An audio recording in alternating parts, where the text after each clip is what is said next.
Bonjour, bienvenue sur la chaîne. Voilà, j'espère que vous allez tous bien.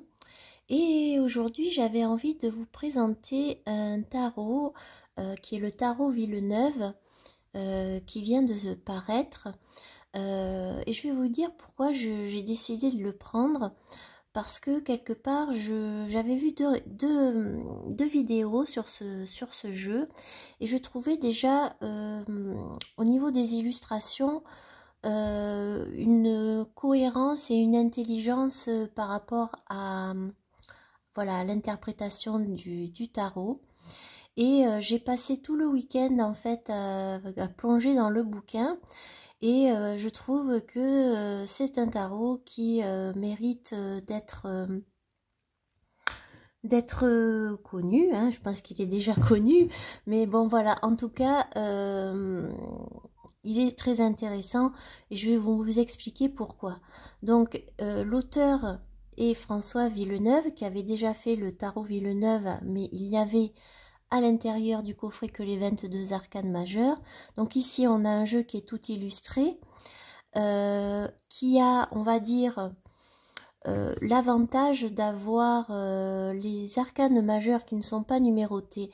Donc si on est Marseille, si on est Rider, et si voilà, ben, on peut toujours voilà, numérologiquement mettre les cartes comme cela nous chante, et on peut toujours bien évidemment encore plus avoir d'interprétations possibles. Donc là, on a 78 cartes. Et ce qui est très intéressant, c'est justement que François Villeneuve, certes, a appris le tarot, mais en fait, finalement, le travail qu'on va retrouver dans son livre est un travail de pratique, puisqu'au travers de toutes ces très nombreuses consultations, il a pu donc élaborer des interprétations. Donc dans ce livre, on va retrouver voilà, des interprétations des cartes voilà, qui sont aussi quelque part propres à l'auteur. Donc dans le livre, qui est un livre voilà, assez conséquent, donc on va y retrouver toute la richesse aussi du tarot. Donc on a bien évidemment un sommaire et on va donc nous parler du Villeneuve. Donc le Villeneuve, il y a un côté qui vous dit, voilà, hein, le tarot, ça dit l'avenir, c'est ce qu'on appelle la divination, mais quelque part, pour que le futur arrive, il faut mettre en place des choses dans le présent. Donc il va parler, lui, du fait de comprendre ce qu'est le présent, dans ce qu'il appelle la divination. Voilà, quel comportement, quelle action doit mettre en place justement pour que ce futur se réalise. Et aussi, ce qui est important, ça va être d'analyser l'état d'esprit de la personne qui va consulter. Voilà, justement, pour pouvoir connaître ses motivations, ses émotions et les blocages aussi, voilà, qu'elle connaît dans sa vie. Donc, voilà, il nous parle du fait, quand on interroge le tarot, souvent on cherche à savoir en fait quand est-ce que je vais rencontrer l'amour, quand est-ce que je vais trouver du travail. Donc, il parle que finalement, il faudrait plutôt formuler les choses en disant, voilà, comment puis-je faire pour rencontrer quelqu'un, comment puis-je faire pour trouver du travail, voilà. Donc, il y a une façon de formuler les questions qui est intéressante. Après, on va retrouver différents tirages. Donc, on a la carte du jour, voilà.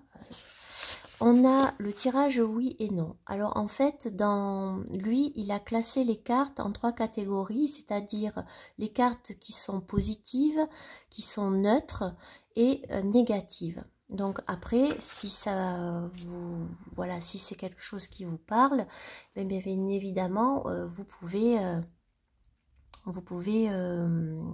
travailler comme il le propose.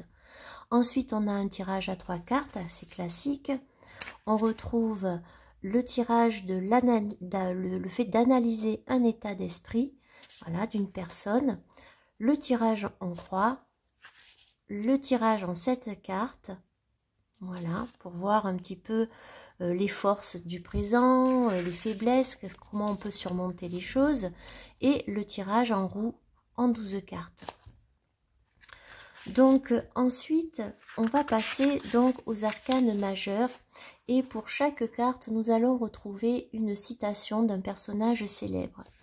Alors, ce que j'aime dans l'écriture de cet ouvrage, c'est que je trouve que François Villeneuve a une écriture fluide, très moderne, voilà, moderne, avec des influences de la pop culture, ce qui fait que du coup on va pouvoir plus s'identifier ou en tout cas faire des liens avec des personnages aussi ou de la mythologie ou autre, mais en tout cas on a des liens qui nous permettent peut-être voilà, d'arriver à un peu plus s'immerger dans la symbolique de la carte. Voilà. Il va expliquer au travers du texte aussi pourquoi ils ont choisi avec Rémi Terrogrossa justement tel ou tel symbole ou personnage ou couleur sur la carte. Donc ça c'est intéressant aussi. Et donc on va retrouver la signification de la carte. Alors on va dire que c'est un petit peu, voilà, ça va être la vision de l'auteur, voilà, la signification, la vision de l'auteur. Et quand l'on va retrouver donc, par exemple, le battleur dans un tirage, qu'est-ce que ça va nous montrer de la personne? On a l'alignement, donc ici, par exemple, le battleur, c'est une carte neutre. On a quelques mots-clés et on a le battleur célèbre. Donc, on va retrouver des personnages de la pop culture. Donc, j'ai trouvé déjà le contenu au niveau des arcanes majeurs très intéressant. On est vraiment dans une écriture qui va nous parler d'action. Enfin, qui est très active en fait, hein. On est vraiment dans le mouvement, c'est pas du tout, comment dire, c'est pas, c'est une écriture, voilà, très punchy, moderne, donc j'ai beaucoup aimé. Et puis donc après, nous allons passer aux arcanes mineurs. Alors les arcanes mineurs, j'ai trouvé intéressant aussi parce que il va donner quelque part des fils conducteurs entre les différentes suites, et du coup ça peut nous permettre à la personne, voilà, qui apprend le tarot, justement à voir un petit peu le lien entre les différentes cartes des suites. Donc, par exemple, pour les bâtons, on va retrouver le même système, c'est-à-dire donc une citation que va symboliser les bâtons. Pourquoi au niveau de la signification, on va avoir un volcan derrière le phénix. Et bien évidemment, il y a quand même aussi un travail qui a vachement été fait au niveau des couleurs. On voit, on arrive je vous montrerai après les cartes, au travers des couleurs, on voit beaucoup on voit bien l'énergie des cartes. Donc, par exemple, pour l'as de bâton, donc on va retrouver ici des significations dans le tirage au niveau sentimental, au niveau professionnel et état d'esprit. Alors, dans ce livre, c'est très basé sur le quotidien. Donc, on retrouve quelque part les questions qui vont... Enfin, les mots-clés que l'on va retrouver le plus finalement dans un tirage de tarot, c'est-à-dire toutes les questions d'ordre sentimental, professionnel, et aussi d'état d'esprit. Mais je trouve que c'est voilà, beaucoup axé sur le quotidien, amour, travail, et quête aussi spirituelle avec la suite des épées. Donc, c'est super intéressant. Par exemple, ici, on vous raconte quelque part dans cette série de bâtons qui va correspondre à une suite où on a l'énergie de démarrer quelque part un projet ou autre de création. Donc il va nous expliquer par exemple ici que le 2 de bâton, ça va être une carte qui nous montre qu'on a des choix à faire. Et puis, il nous dit que dans le 3 de bâton, donc les choix, on les a fait, mais peut-être que pour réaliser le projet, il va falloir travailler en équipe, etc. Donc, on va suivre quelque part cette réalisation de ce projet au travers donc de toutes les cartes.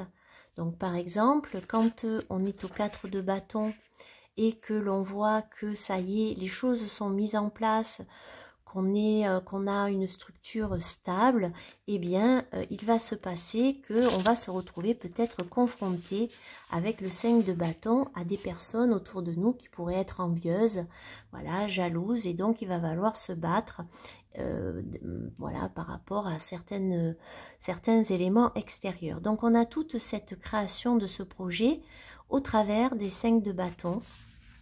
Et puis, donc on va retrouver, comme je vous ai dit, la même structure, c'est-à-dire dans le tirage, au niveau sentimental, professionnel, l'alignement et quelques mots-clés, et aussi bien sûr des personnages célèbres. Donc on a ce cheminement au travers des bâtons dans la réalisation d'un projet, et puis on passe aux épées.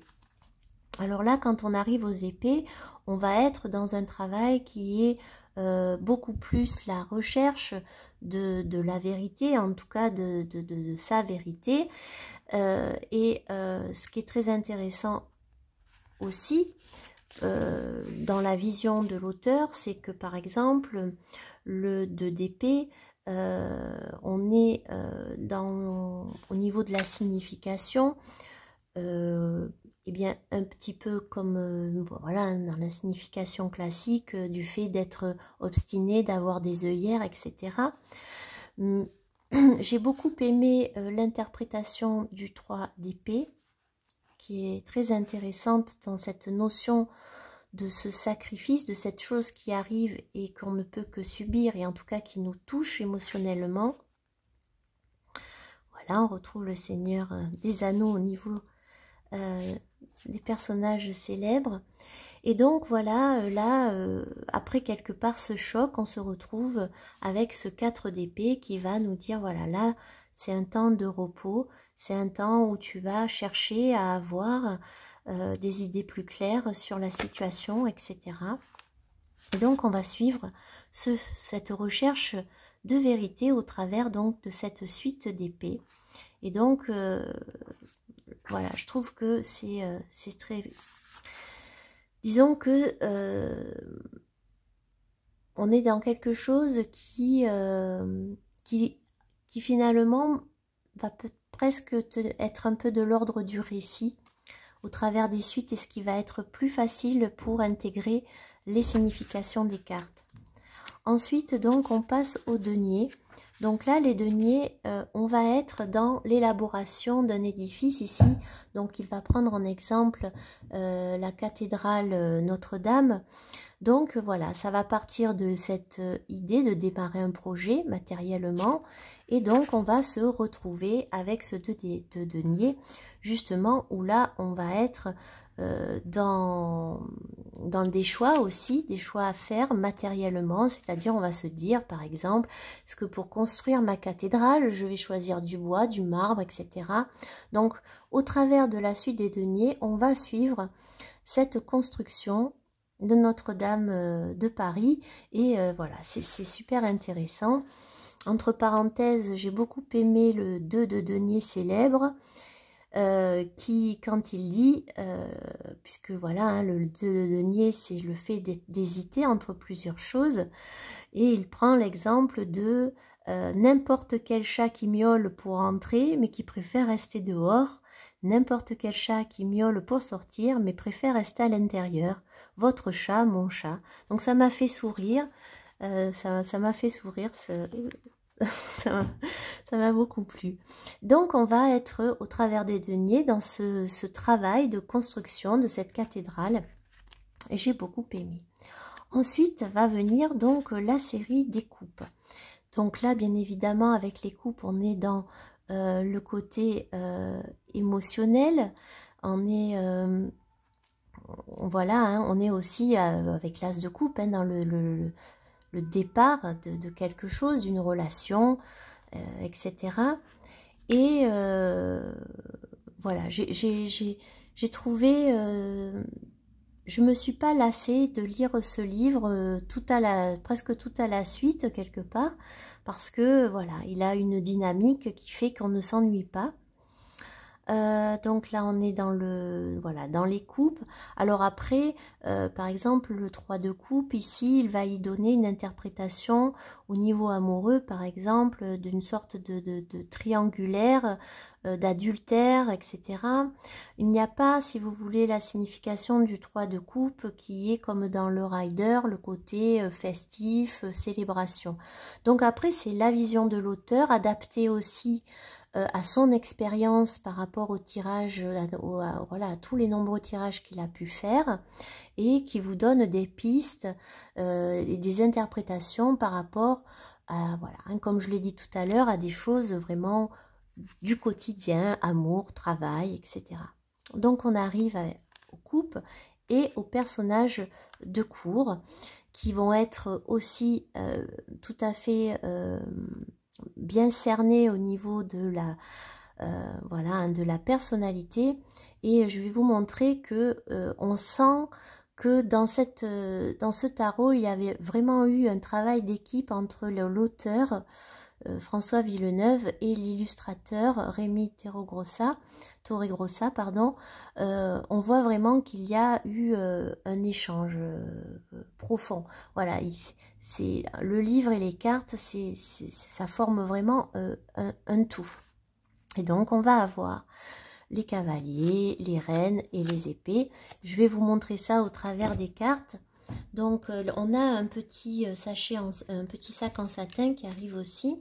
Donc au niveau des cartes, on a des cartes avec des tranches dorées, un dos qui n'est pas réversible, mais de toute façon, si je me souviens bien,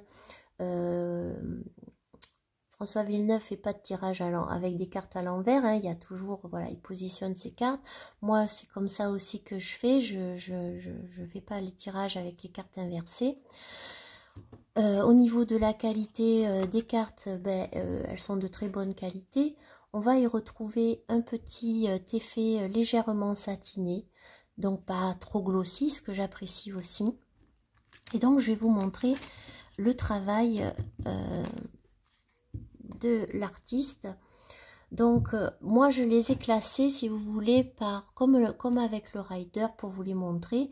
Mais après, voilà, hein, étant donné qu'on n'a pas la numérologie sur les cartes, vous pouvez vous les structurer, vous faire votre paquet de cartes à votre façon, quoi. Donc ici, on va commencer avec le fou. Alors ce que j'aime, c'est que dans cette carte, on va retrouver au niveau des couleurs, finalement, l'énergie de presque toutes les suites, et qui va justement nous montrer que là, on est un peu dans quelque chose, un peu de fouille-tout, où on a ce personnage qui se jette dans la foule. Voilà, avec donc cette notion de partir à l'aventure, mais voilà, hein, sans avoir peur du lendemain. On a ici donc le battleur pour le magicien, ça leur parle plus. Donc là, on a bien évidemment une reprise des éléments, et dans cette carte, ils ont composé avec, on va dire, le battleur du tarot de Marseille et le magicien du Rider-Waite. La papesse ou la grande prêtresse ici, j'aime beaucoup parce que c'est vrai, comme il le dit, souvent on a considéré la papesse comme quelqu'un de froid, et il donne à cette illustration un côté beaucoup plus doux, avec voilà, le côté intuition, le côté un petit peu, voilà, sixième sens important chez la grande prêtresse, avec aussi cette dominante de violet dans la carte, qui est une couleur divine. Ici, donc, on retrouve l'impératrice. Donc, on a un petit peu tout. On a des couleurs très terriennes, donc de création, de fécondité. On a l'enfant, on a la nature qui est présente, les animaux autour d'elle. L'empereur, alors pour lui, l'empereur est quand même quelqu'un qui est plus dans le côté un peu macho, voilà, autoritaire. Donc on a cet empereur qui est quand même, qui a quand même comment dire, un visage, une expression pas super accueillante, voilà, qui est assis et qui est posé,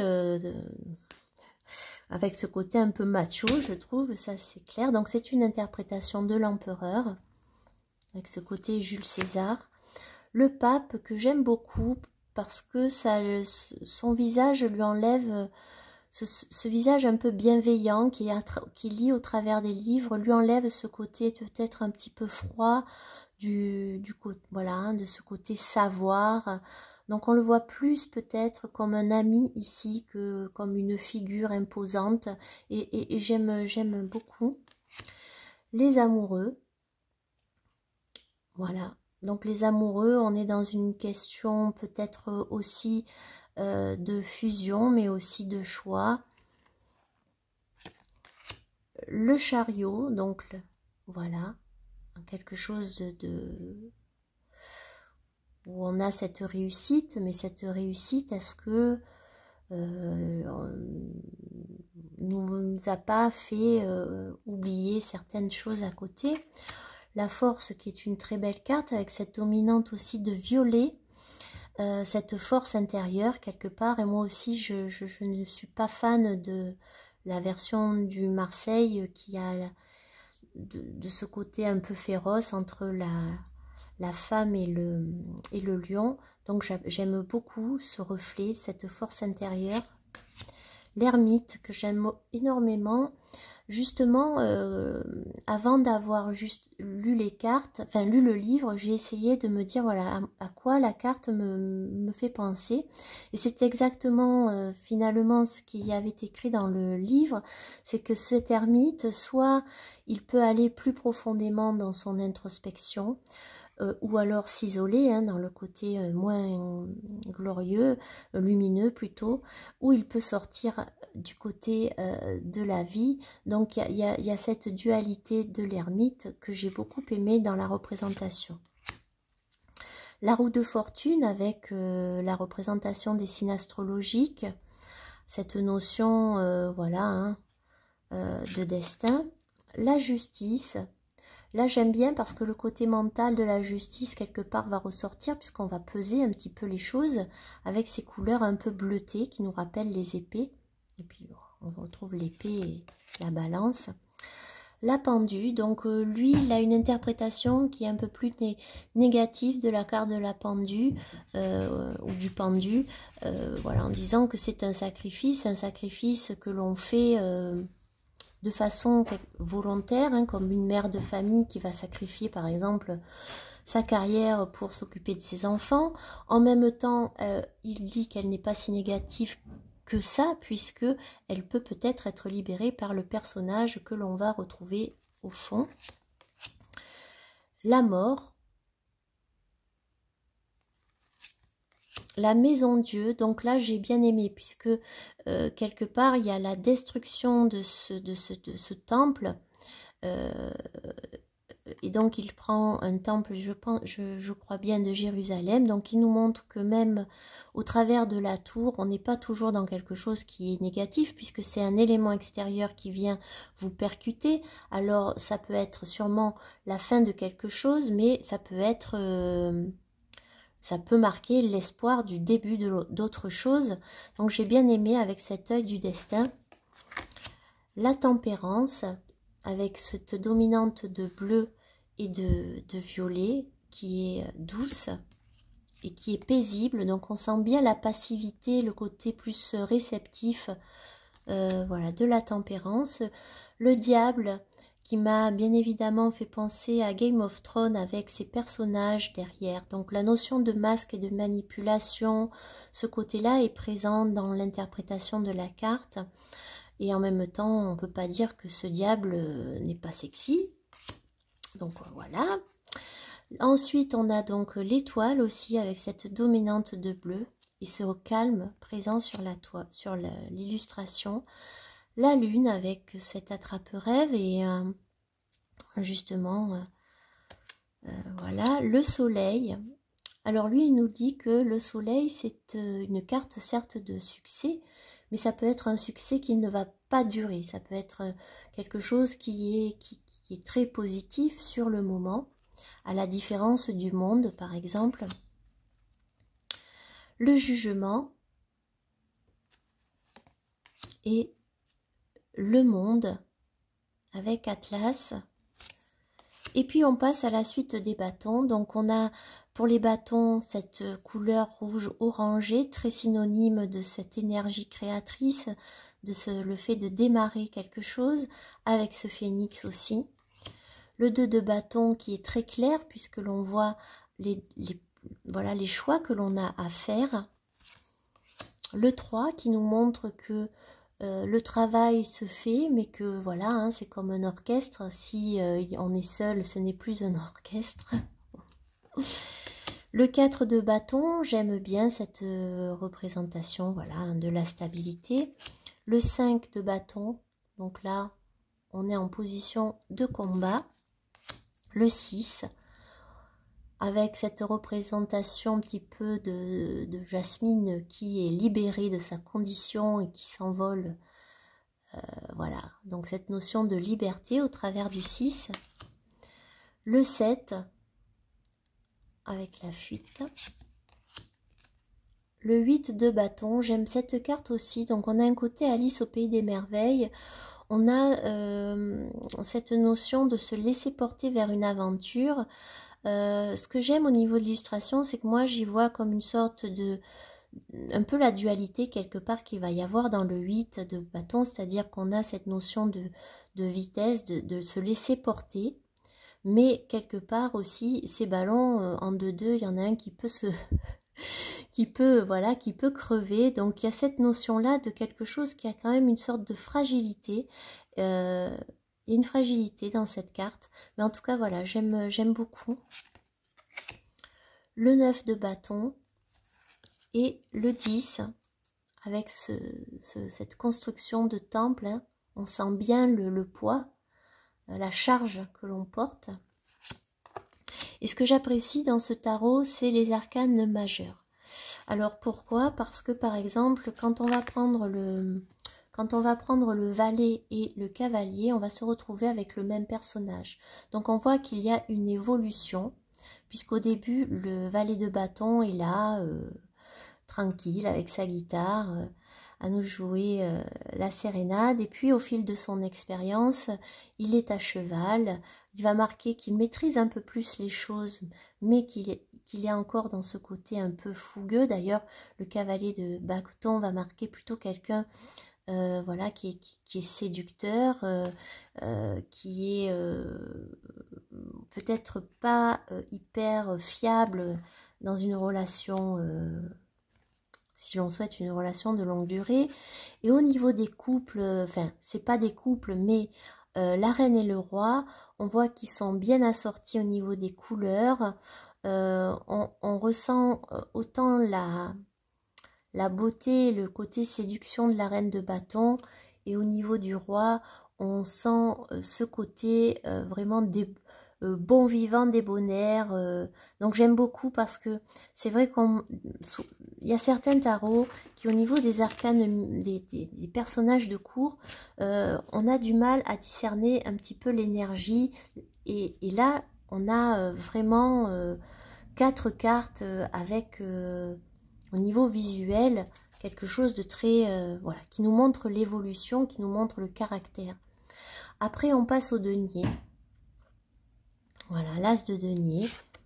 Le 2, où là, on va retrouver un petit peu ce mélange de couleurs que l'on avait pour la carte du fond. Le 3, qui nous montre le travail, mais un travail qui nous demande de l'effort. Le 4, alors qui peut ici autant nous parler du fait d'être économe, hein, mais dans le bon sens du terme, ou au fait d'être un gros radin. Le 4, le 5 que j'aime beaucoup. J'aime beaucoup l'interprétation qu'en fait François Villeneuve, c'est-à-dire de se dire que face à cette carte, on est dans la construction de la cathédrale, bon voilà, on a construit, mais pourquoi on a construit cette cathédrale?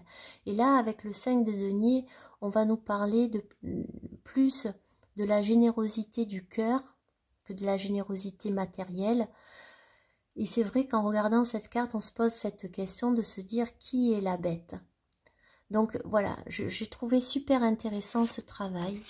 Alors que là, dans le 6 de denier, on est plus dans quelque chose de matériel. Donc voilà, au niveau des illustrations, c'est un super travail d'équipe, je trouve. Le 7 de denier, le 8 avec le travail, mais là on est dans la minutie, on est dans le détail. Le 9 et le 10, qui nous montrent bien que pour arriver à l'aboutissement de quelque chose, on est sur un chemin qui nous mène droit à la concrétisation. Et là c'est pareil, au niveau des vallées, enfin de la suite des personnages de cours, on va retrouver ce valet qui est là, hein, qui est quelqu'un d'enthousiasme et d'optimiste et qui s'élance dans ce projet. Et puis on le retrouve, ce même personnage, donc à cheval. Et on retrouve donc le couple, la reine et le roi, vêtus de vert, donc bien dans le côté terre, dans ce côté-là. Et au niveau de leur façon de se tenir, on sent bien l'énergie de la carte. Ensuite, on passe aux épées. Donc là, on va être dans des teintes plutôt bleues, plutôt violettes. Voilà, hein, un peu plus sombre. Donc là, on est dans un cheminement, on cherche quelque part sa vérité. J'ai beaucoup aimé le 3 d'épée. Pourtant, c'est une carte qui est pas sympathique, mais le fait de prendre ce personnage qui pleure son dragon, est-ce que ce dragon s'est sacrifié pour elle? Cette notion-là, elle m'a touchée, cette carte. Le 4, qui va nous parler de repos après cette difficulté émotionnelle. Le 5, donc là on y voit le fait de la victoire, de gagner. Voilà, c'est une interprétation possible aussi. Le 6, le 7 d'épée, qui nous montre un peu qu'est-ce qu'il va faire ce petit personnage avec son épée. Est-ce qu'il va se défendre contre des monstres, mais est-ce qu'il va gagner, est-ce qu'il va perdre, est-ce qu'il est fou, pourquoi il y va? Il y a tout ce côté-là. Le 8 d'épée ici, qui est vu plus sous un angle de justement, on en a pris un peu plein la poire, et donc on arrive un peu plus à maîtriser son mental, et j'aime beaucoup cette interprétation. Le 9 d'épée qui nous montre qu'on est bloqué dans des schémas, voilà, hein, dans beaucoup d'interprétations possibles. Le 10 d'épée. Et là, toujours pareil, avec ce valet d'épée et ce cavalier d'épée. Qui n'ont pas enfin, pour le valet d'épée, qui a une interprétation assez plutôt négative hein, du valet d'épée. C'est un peu le monsieur je sais tout qui sait rien en fait. Et le cavalier. Et la reine et le roi. Et pour terminer, donc, les coupes avec l'as de coupe et ce signe qui va protéger son nid. Le 2, le 3, où là on est plus dans une notion de triangulaire. Le 4, c'est que là du coup il y a une dure réalité puisqu'on était dans, voilà, on peut avoir subi un adultère ou quoi que ce soit. Donc on se retrouve avec le 4 de coupe.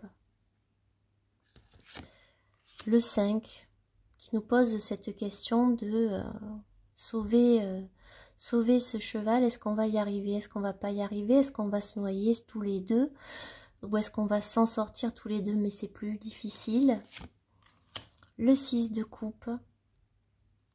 C'est une très, pour François Villeneuve, c'est une des plus belles cartes dans le sens où l'amour entre enfants est dénué de tout ego et dénué de tout matérialisme que l'on peut retrouver chez l'adulte, qui s'est construit, chez la personne, voilà, hein, qui s'est construit. Donc j'ai beaucoup aimé aussi sa vision des choses.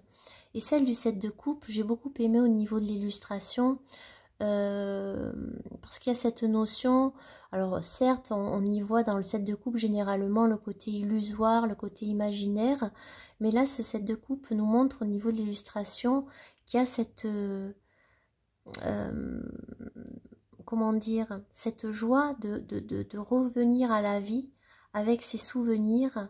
J'aime beaucoup cette carte avec, ici on voit la moitié du corps qui est plongée sous terre, et donc morte, et qui renaît au travers de cette image avec cette petite fille, peut-être que c'était elle enfant, justement, donc il y a cette reviviscence de souvenirs, de nostalgie. Le 8,